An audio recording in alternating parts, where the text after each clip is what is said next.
পাখিজি দুলাবালি দোসর হচ্ছে, নিজের গাটাকে যে ময়লা করে ফেলছে। কি করে ফেলছে?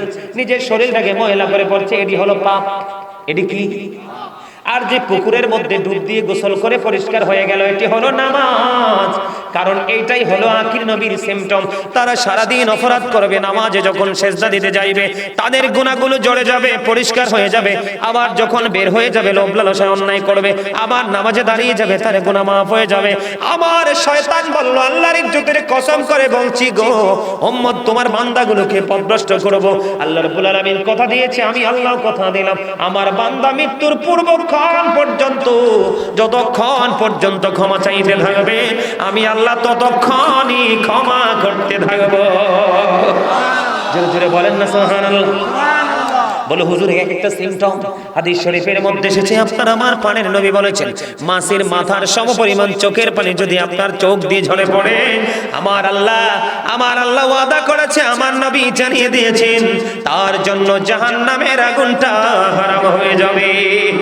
বন্ধুরে আমার, তোমরা নামাজ ছেড়ে দিও না।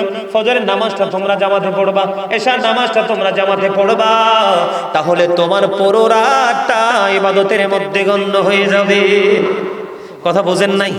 আপনি কিন্তু এশার পরে শুয়ে গেলেন, ফজর পড়লেন, ফজর পরে দিন পার করলেন, এশার পরে শুয়ে গেলেন, আপনার আমল নামায় ও বন্ধু সারা রাত নফল ইবাদতের সওয়াব দেওয়া হবে। জোরে জোরে বলেন না সুবহানাল্লাহ।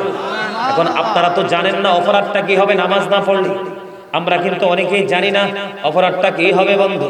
এক ব্যক্তি ভুল করে এক মহিলাকে চুমু খাইলেন। কি করলেন? চুমু খাইলেন। একজন আরেকজনের বিবিকে চুমু খাওয়া বা বেগানা নারীকে চুমু খাওয়া অন্যায় না? এবার তিনি চুমু খাওয়ার পরে অপরাধ বোধ হলো, এবার নবীজির কাছে চলে গেলেন, ইয়া রাসূলুল্লাহ, ইয়া হাবিবাল্লাহ, নবী গো, কত বড় অন্যায় করে ফেলেছি, এখান থেকে আমি মুক্তি পেতে চাই। আমার নবী সঙ্গে সঙ্গে জানিয়ে দিলেন, তুমি নামাজ পড়তে থাকো।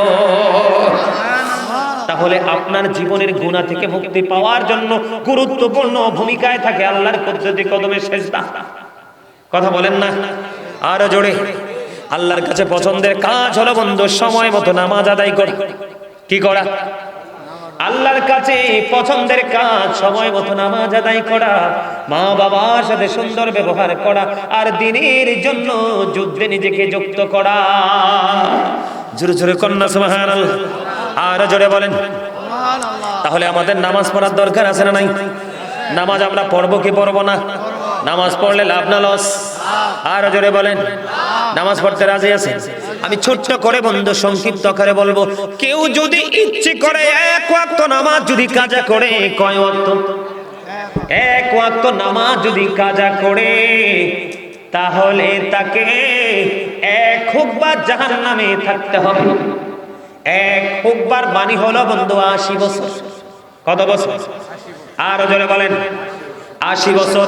এই দুনিয়ার বছরের মতো না, এই পৃথিবীর বছর না, এই পার্থিব জীবনের সময় না, এটা হলো ওই যে ফিউচার বর্জকি জীবন, আখিরাতের সময়। বন্ধু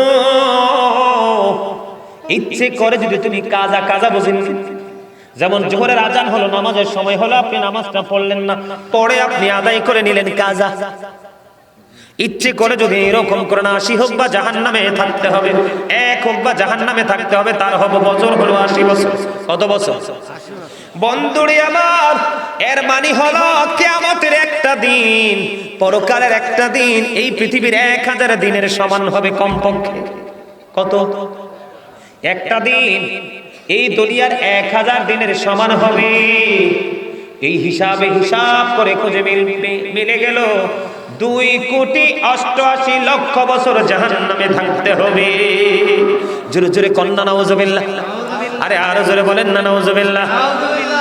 এই পৃথিবীর 1000 দিনের মতো হবে কিয়ামতের হাসরের দিনের একটা দিন।